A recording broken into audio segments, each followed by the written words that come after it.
My son sold my car and my house. That's how he said it, like he was reading off the weather. Calm, plain, almost like he was bored. I'm getting married tomorrow, Mom. Everything's taken care of. He adjusted the cuff on his sleeve, and Monica just stood there next to him, smiling like she'd sealed some business deal. In a way, I guess she had. We'll make sure you're comfortable, she added. Her eyes were already scanning the foyer, like it was hers. There's a studio behind the garage. Quiet, easy access. It'll be fine. She didn't say, I'd be fine. Just it, the space, the garage, not me. I stood there holding the pie dish I had just pulled from the oven.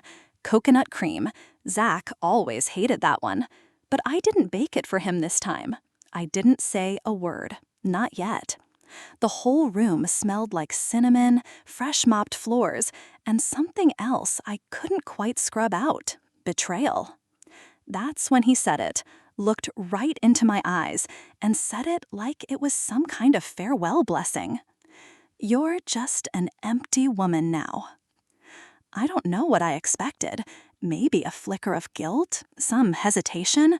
But no, he meant it. He truly believed it. Well then, let's just see how empty I really am. I'm Elaine Morgan. I'm 70, used to teach high school math. I've buried my husband, paid off 2 mortgages, held Zap through sleepless nights, through sickness, through one miscarriage so painful he still can't talk about it.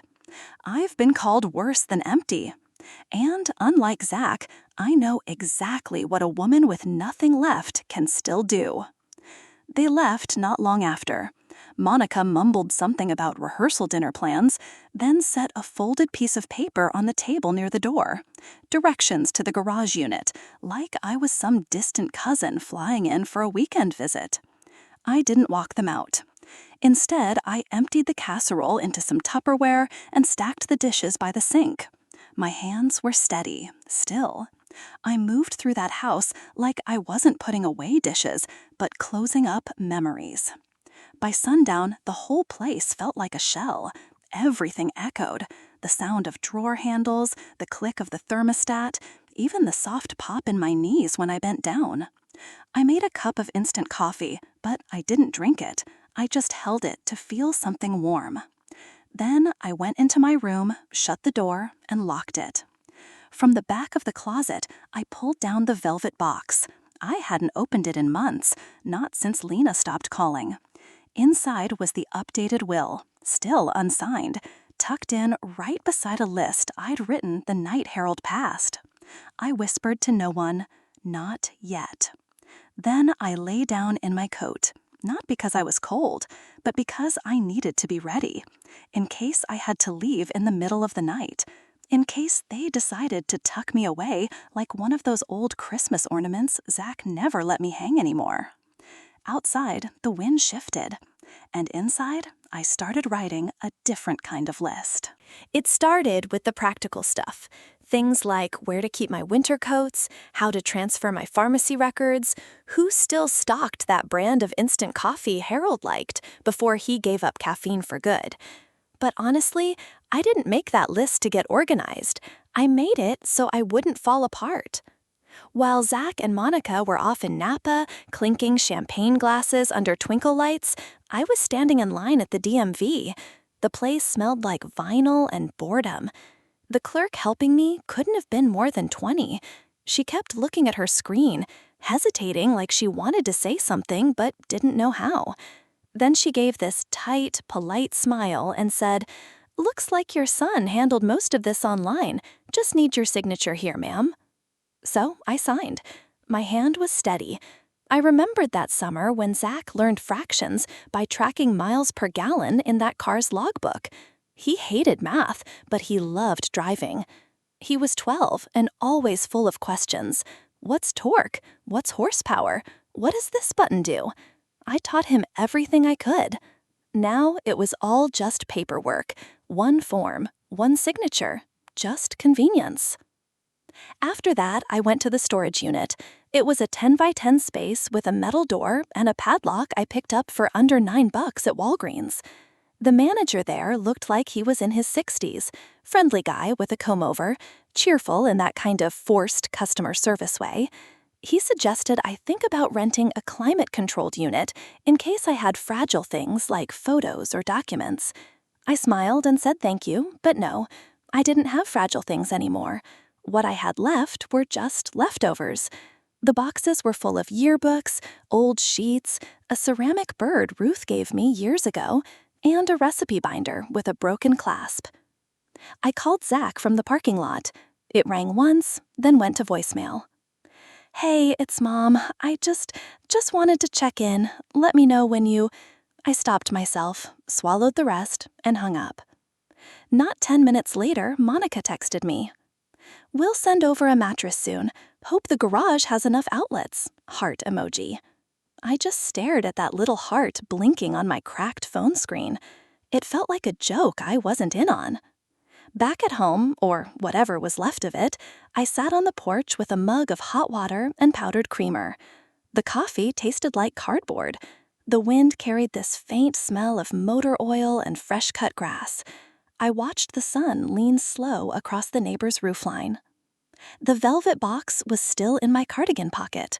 I opened it again, carefully, like a child sneaking a look at something they're not supposed to touch. Inside was the will, still unsigned.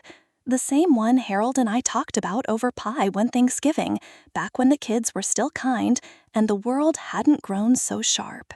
I pulled out a pen, held it there above the paper like time had frozen. Then I signed, Elaine M. Garrison, my full name. Every letter slow and steady, like I was planting something deep in hard, frozen soil. Later that day, I walked to the corner and mailed a copy to my lawyer. The other one I folded up inside a linen handkerchief and tucked it under my pillow. It felt like a vow, or maybe a warning. When Zach was little, he used to sleepwalk. He'd shuffle down the hallway at night, murmuring to ghosts in his dreams. I'd just stand in the doorway and watch. I never woke him. I just waited for him to come back on his own. Now it's me. I'm the one awake in the dark, and I'm watching. I didn't know exactly where I was headed. I only knew who I refused to become. I packed 3 boxes. One had clothes, one had important papers, and one held a little ceramic lemon that had sat on my kitchen windowsill since Zach was 9. He brought it home from an art fair. Bright yellow, chipped at the bottom. He said it reminded him of the lemon tree he and Harold planted together in the backyard. That tree died the same year Harold did. The nursery blamed the drought. I always thought it was grief. I left Plano before the sun was all the way up. No music, no podcast, just the low hum of the U-Haul and the occasional rattle from the boxes in the back. The freeway felt familiar, like I was peeling something off my skin 1 mile at a time. At a little diner outside Waco, I ordered pancakes but couldn't finish them. A waitress with rhinestones on her glasses came by, topped off my coffee, and asked if I was heading to a graduation. I stirred in a sugar packet and said, "No, just driving." She didn't push. By the time I pulled into Frances's driveway in Austin, the sun was slanting across her porch like it had been waiting for me. Her house looked just the same. Blue shutters, wild rosemary spilling out by the steps, and a wind chime made from spoons by the mailbox. I stood at the gate longer than I meant to. That lemon was sitting in the passenger seat, catching the last bit of light. Frances opened the door before I could even knock. "Took you long enough," she said, arms folded, but she was smiling.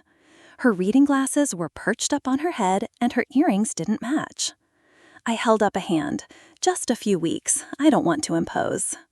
She brushed that off like it didn't even deserve a reply. "You'll stay as long as you need. Walter's in the back. He'll help with the boxes." Walter, her cousin, greeted me with a quiet nod. Then he carried all 3 boxes like they weighed nothing. I followed him through the side yard, feeling smaller than usual.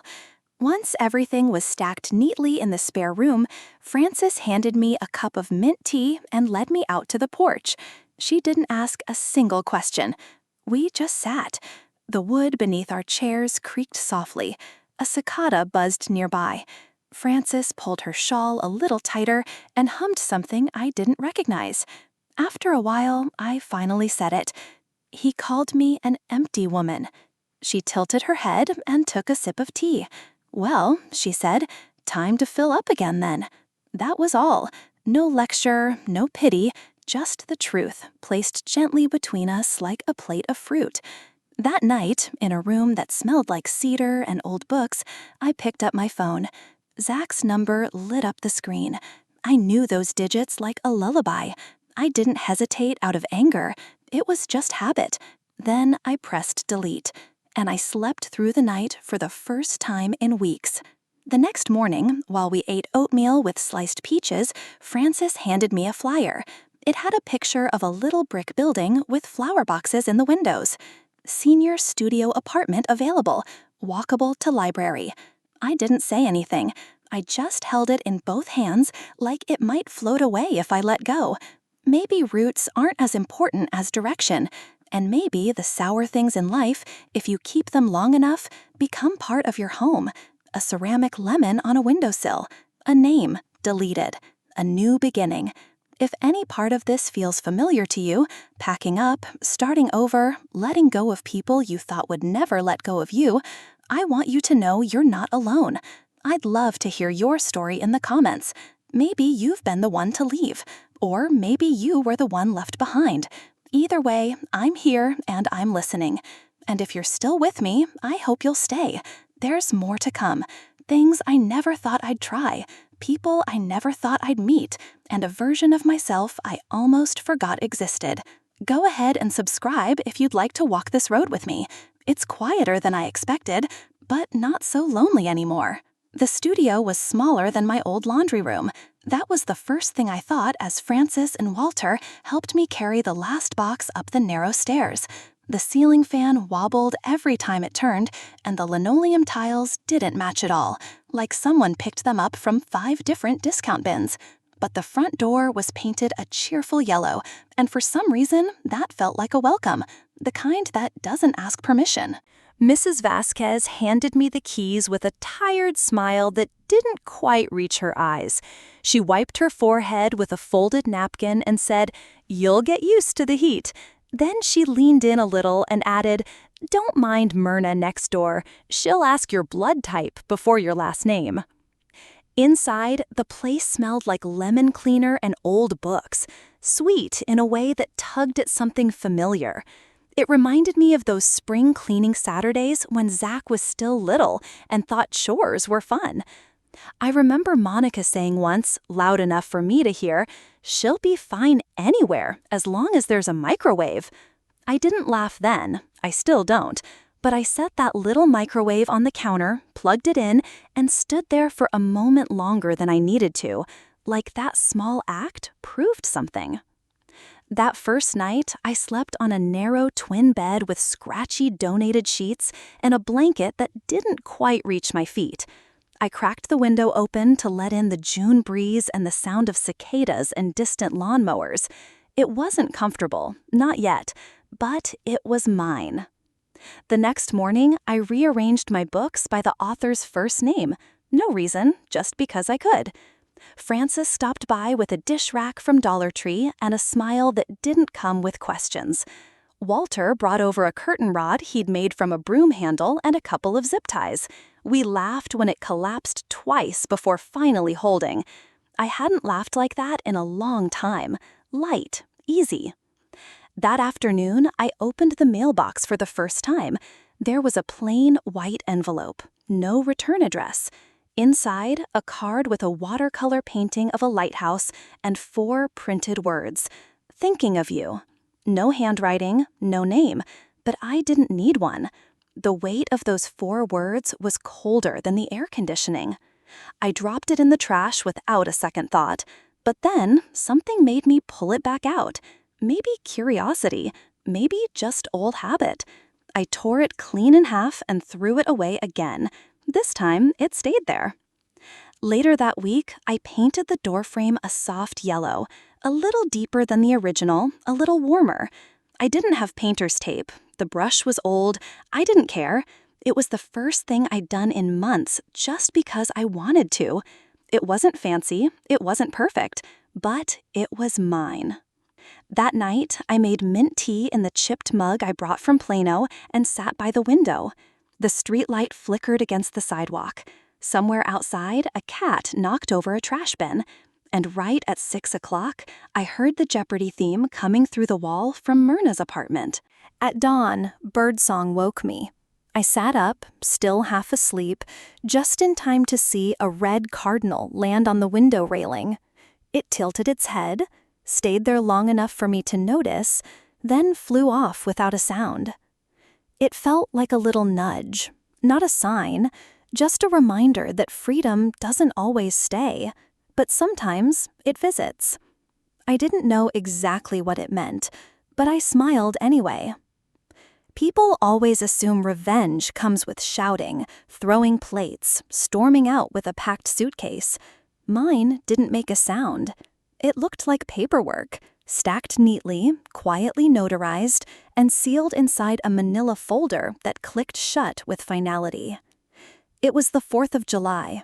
Somewhere in California, I imagined they were sipping champagne on a vineyard lawn. Monica probably wearing something sleeveless and smug. Zach doing that half laugh he gives when he's trying to charm a crowd. But I wasn't really thinking about them, not in that moment. I had a velvet box in my purse and a calm I hadn't felt in years. Mr. Talbot's office was the kind of quiet that only comes with thick carpet and heavy air conditioning. The waiting room smelled faintly of lemon oil and hand sanitizer.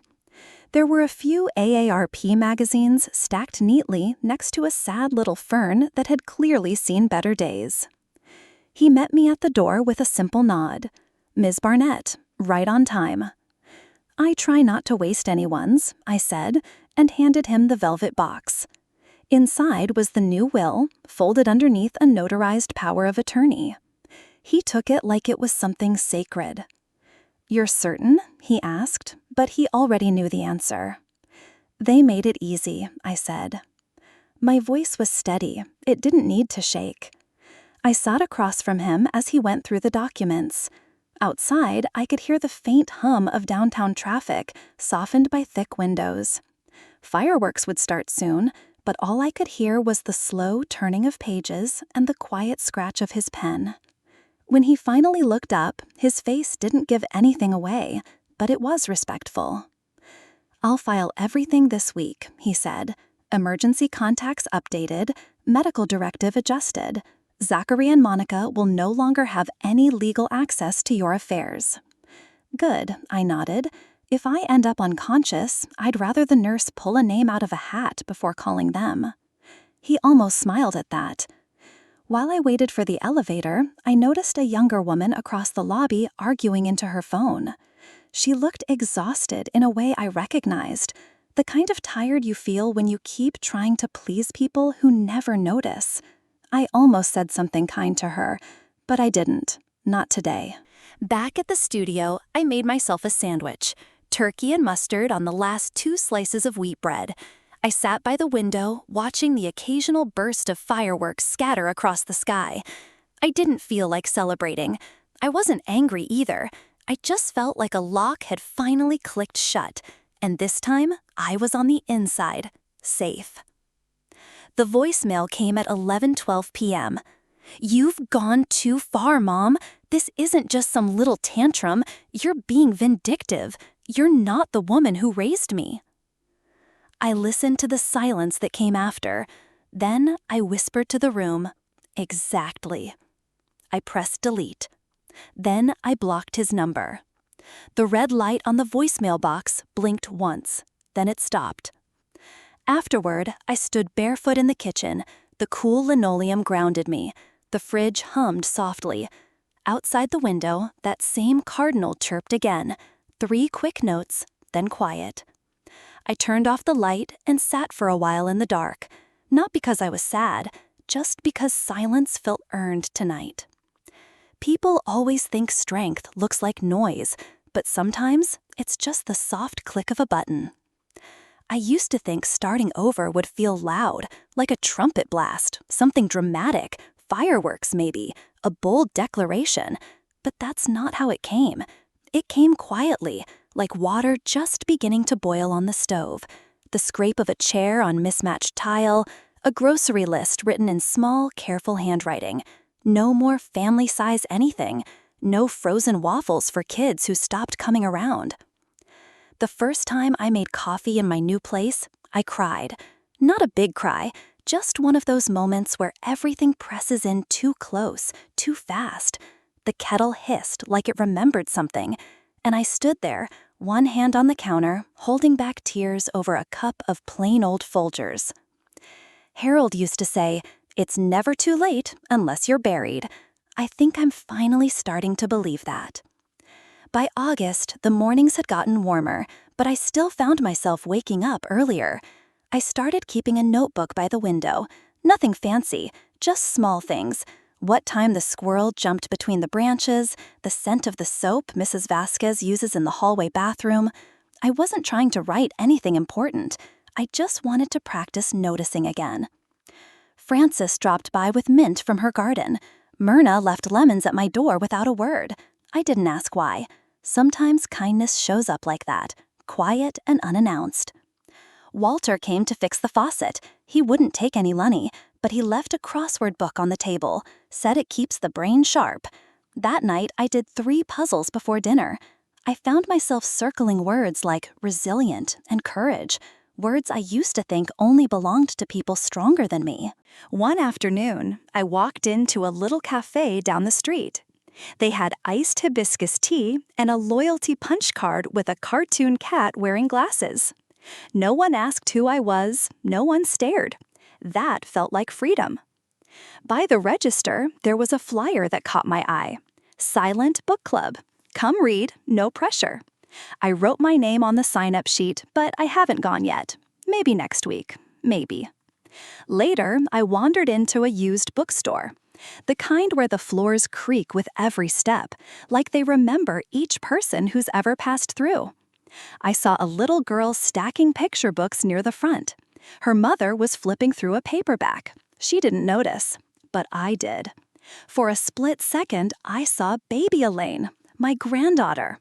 I had to leave before the lump in my throat took over. Before I walked out, I found a worn copy of Charlotte's Web sitting between a stack of cookbooks and some old self-help guide from the 90s. The cover was bent, but the spine still held strong. I bought it.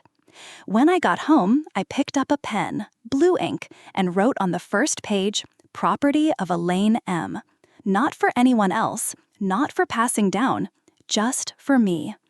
I set it on my nightstand, right next to my glasses and one of Myrna's lemons. It was one of the ripe ones. I liked how it looked under the lamp, bright, still, like it had nowhere to be but here. That evening, while rinsing out my teacup, I noticed an envelope slipped under the door. Thin, cream-colored. The return address was just a P.O. box. The name in the corner was Monica. I held it for a while. Then I opened the drawer and placed it inside, right next to the old velvet box. Some things deserve their own timing. Healing doesn't arrive like lightning. It moves slowly, like turning a page. And I've started reading again, this time just for me. Some days I still wonder if it's okay to feel joy after so much grief. Maybe you felt that too, like you're learning to breathe again in a life that doesn't look the way you planned. Have you ever started over quietly? Not a grand gesture or big move, just deciding to care for yourself again. If you have, I'd love to hear about it, even if it's just one small thing you've reclaimed. Leave it in the comments. Your story might help someone else feel a little less alone. And if you're wondering what Monica wrote in that envelope, well, so am I. The cardinal came back, just like before. Same time, same branch, same little tilt of its bright red head.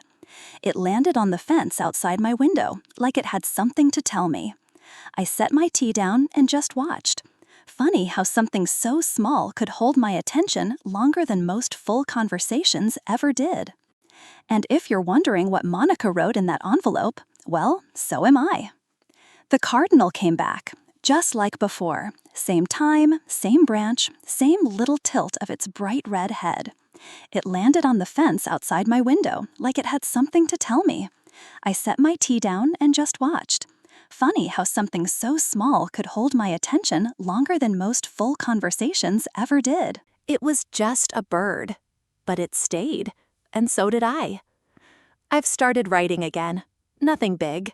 Mostly small, quiet things, like how the leaves are turning brown around the edges, how Myrna swears a mix of honey and vinegar helps with knee pain, how the old man at the park always leaves one single peanut on the bench, even when no squirrels show up. Frances brought me muffins this morning, blueberry, still warm enough to melt the butter. She handed me the little paper bag with a grin and said, "You look like you've been talking to ghosts." I didn't argue.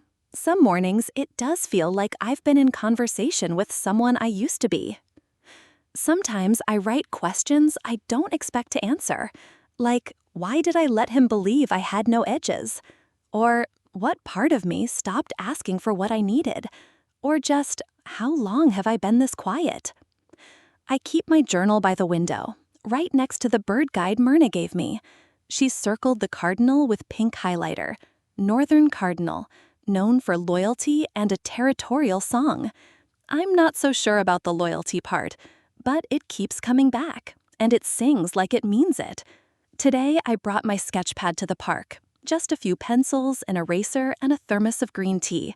I sat on the same bench I used to walk past when I still counted my steps and worried about my cholesterol. A mother nearby was reading Goodnight Moon to her little girl. Their voices were soft and round like lullabies. I looked away, but not quickly enough to stop the memory from rising. Baby Elaine's soft curls, her tiny hand wrapped around my finger. I didn't draw the whole bird, just the outline, caught mid-motion. It felt good to put pencil to paper again, to make something that didn't have to be for anyone else. I used to give all the time, but lately I'm learning that creating doesn't have to cost me anything. It can simply exist. That evening, I sat in front of a blank page, and then I filled it. A letter to Zach. I wrote about the lemon tree, about how he used to sleepwalk, about what it felt like to be handed a blanket instead of a seat at the table. I wrote about how I miss him, and how much it hurts not to be missed in return. But I didn't send it. I folded the paper in half, then again, until I tore it into strips so thin the words disappeared. I opened the window and let the pieces go. They drifted out into the air like little white feathers. Some got caught in the bush. Some floated upward. Some simply vanished. When the phone rang, I didn't flinch. Frances's voice came through, warm and steady. "There's a poetry reading next month," she said. "You should read something." I laughed and told her, "Frances, I barely read to people, let alone in front of them." But she just said, "You've got more to say than you think." Maybe she's right. And maybe, for the first time in a long while, I want to say it. I didn't want to go. I told Frances I was tired, said the weather looked iffy, mentioned my ankle had been acting up again. She didn't say anything, just gave me that look she always gives when she already knows the truth. Then she handed me a tube of mascara. I put it on. It felt silly, painting my lashes at 72, but I understood what she meant. Sometimes armor doesn't look like metal. Sometimes it looks like Maybelline. The community center wasn't far, just past the gas station and that old mural of Willie Nelson strumming his guitar in a field of bluebonnets. I parked the car and sat there for a minute longer than I meant to, but eventually I got out and walked in. The room smelled like cinnamon and folding chairs. String lights were strung along the ceiling, casting soft little shadows on the floor. A woman in a cardigan was pouring apple cider into plastic cups. There was a dog curled up near the piano, snoring softly, maybe someone's therapy pet. I almost turned around and left. Almost. But Frances saw me standing there in the doorway. She reached for my sleeve, just gently, like she was trying to catch a loose thread before it slipped away. So I stayed. Second row, right side. Close enough to see the stage, far enough not to feel seen. The first person to read was a man in his 60s. He talked about turning 70. Said the number didn't scare him, but mirrors still did. I laughed a little, quietly. Then a young woman with short hair and trembling hands stood up and read about her mother's laugh disappearing after divorce. Then it was Frances. She read a piece called "His Shoes Stayed by the Door." It was about her brother, who passed 15 years ago. How grief can show up in a pile of laundry or in the silence after a joke that nobody's there to hear. When she sat down, I reached over and squeezed her hand. She didn't look at me, but her fingers held mine for just a second. That was enough.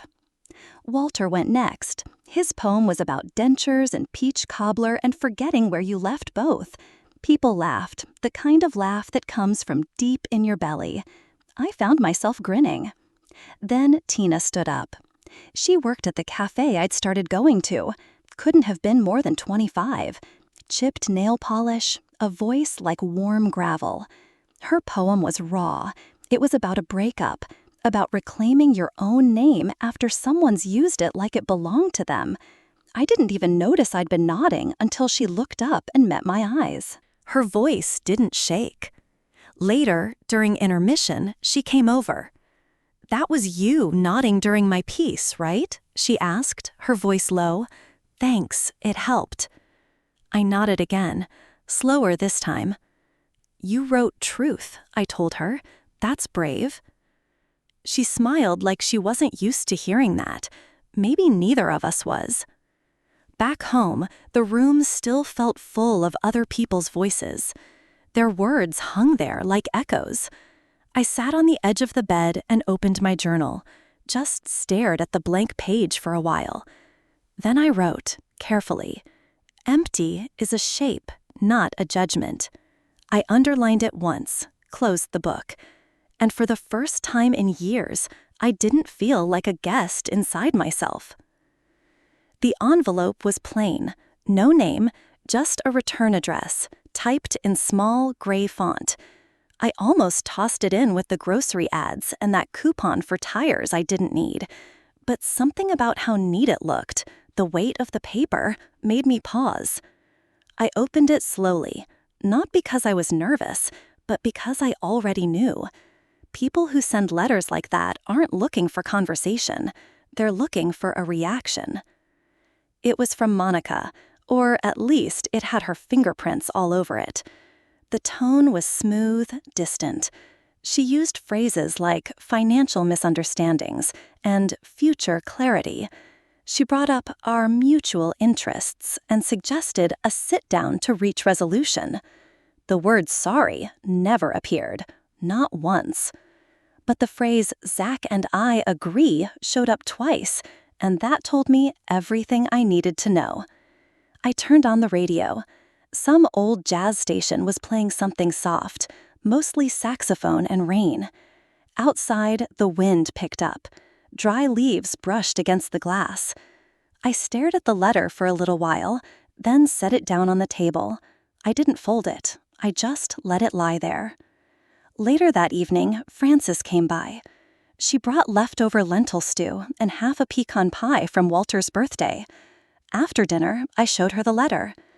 She didn't speak right away, just read it, slow and careful. Her lips tightened at a few lines. When she finished, she looked up and said, "This isn't a bridge, it's a trap."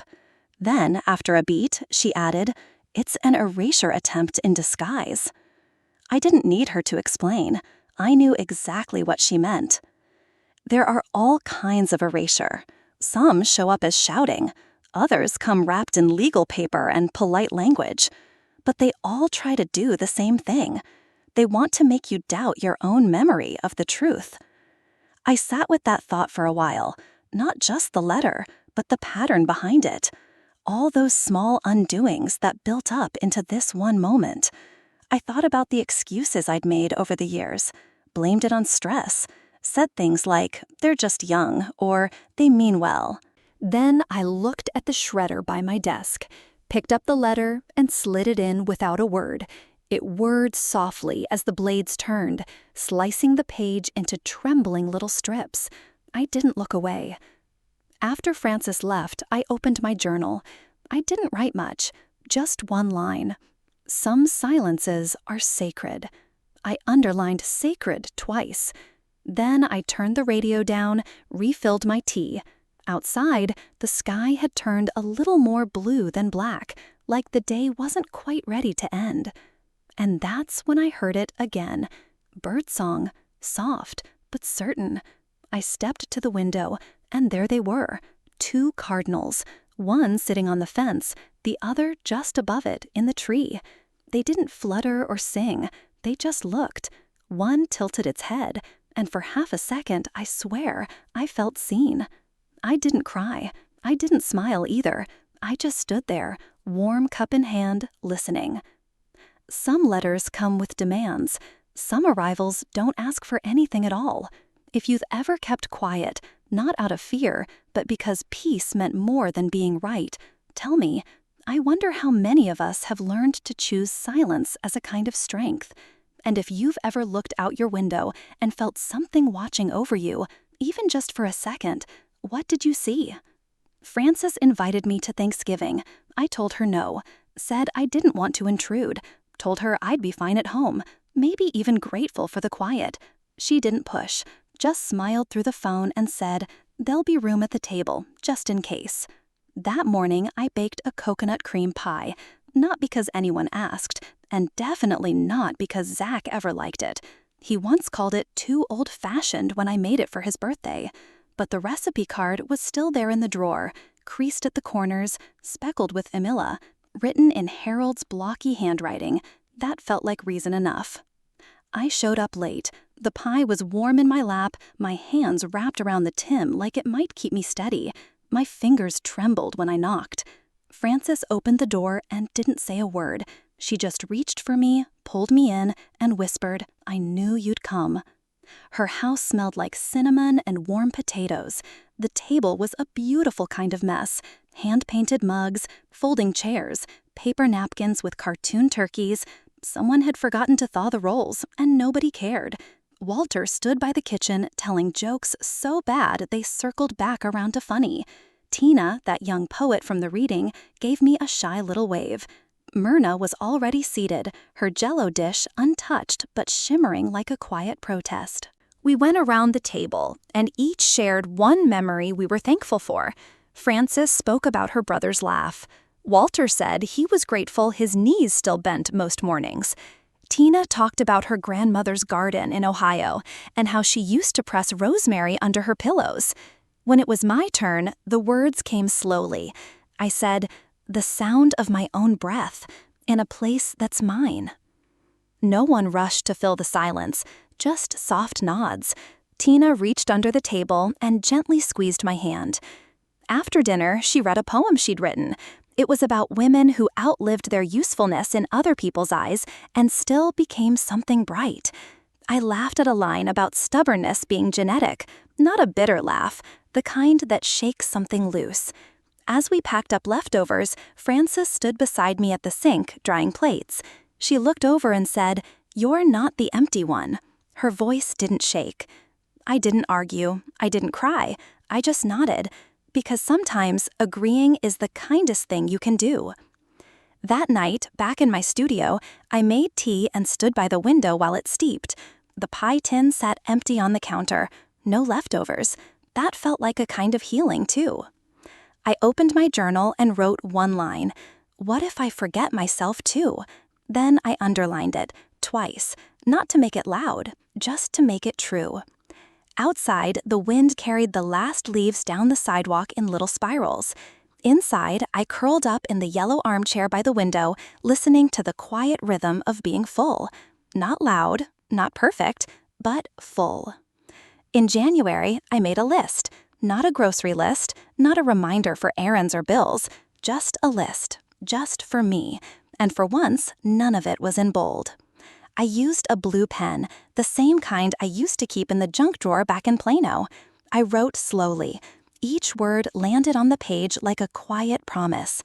Grow basil, join a class, read 20 books, laugh often, never answer letters I didn't ask for. It wasn't a bucket list. It wasn't even a to-do list. It felt more like naming who I wanted to become when no one was watching. My hand still trembled a little, but the ink held steady. Myrna started joining me for short walks to the library. She wore 3 scarves at once and always carried peppermints. Said it was good for the throat, even though we weren't doing any singing. She taught me how to use the new self-checkout machine, and I showed her how to search the catalog for large print mysteries. One afternoon, I was sitting at the corner cafe sipping iced green tea with honey when Tina rushed in.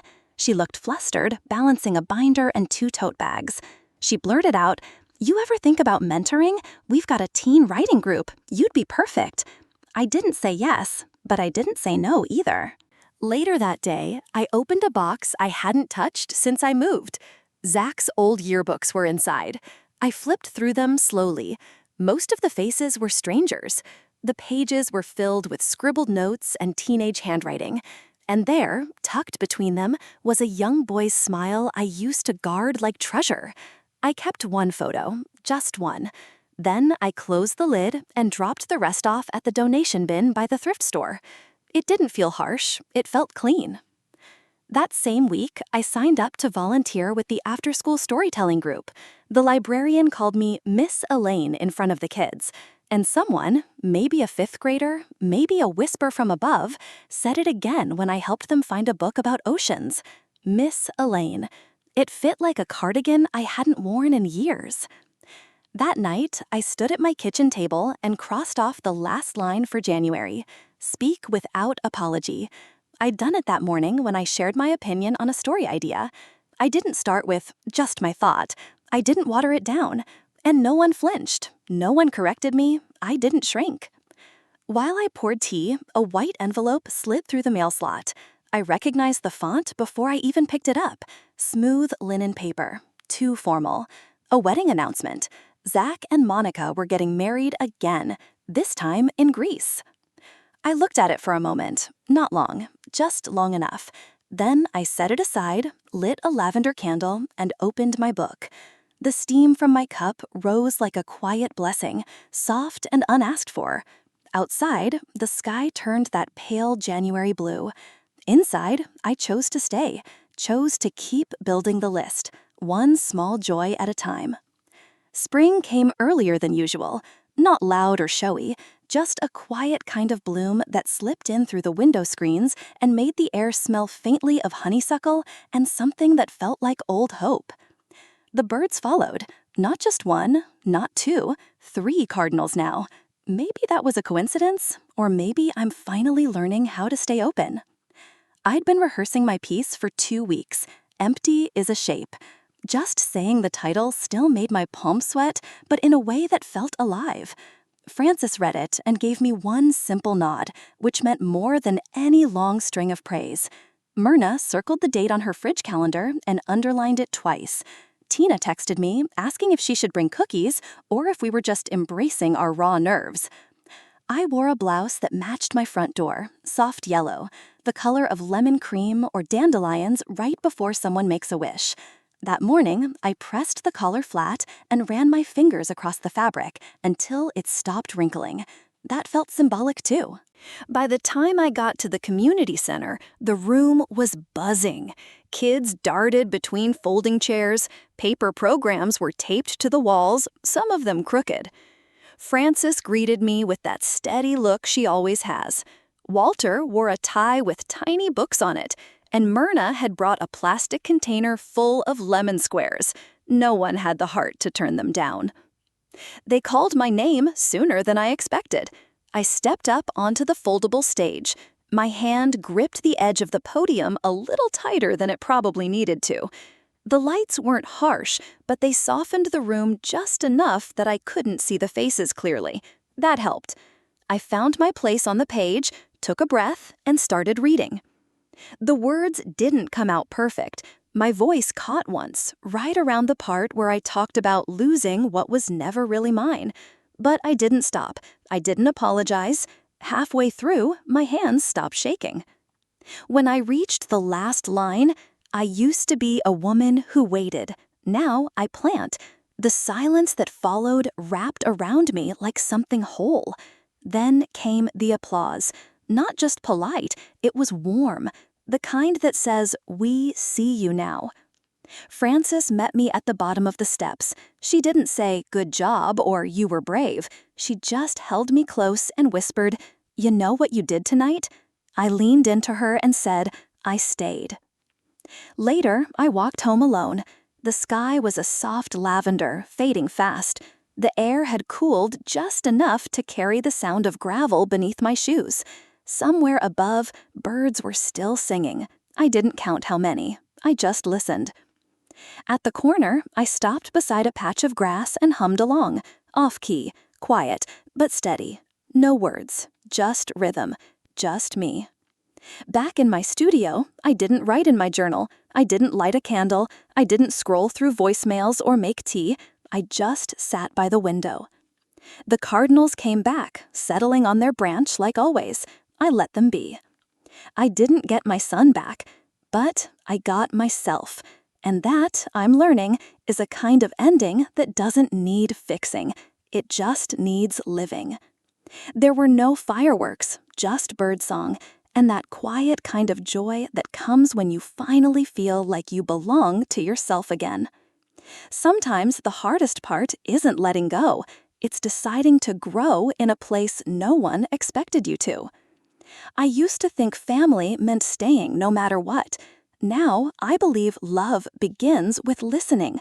To others, yes, but especially to that voice inside that whispers, "You deserve peace." If this story reminded you of a moment when you stood back up quietly, I'd be honored to hear about it. Share your thoughts, your turning points, or even your own list. And if you'd like to keep walking with me a little further, the next story is called "My Son Left Me at the Airport with No Money and Said, 'Sell your phone to get home.'" It's one I didn't think I'd ever tell, but I think you'll understand why I had to.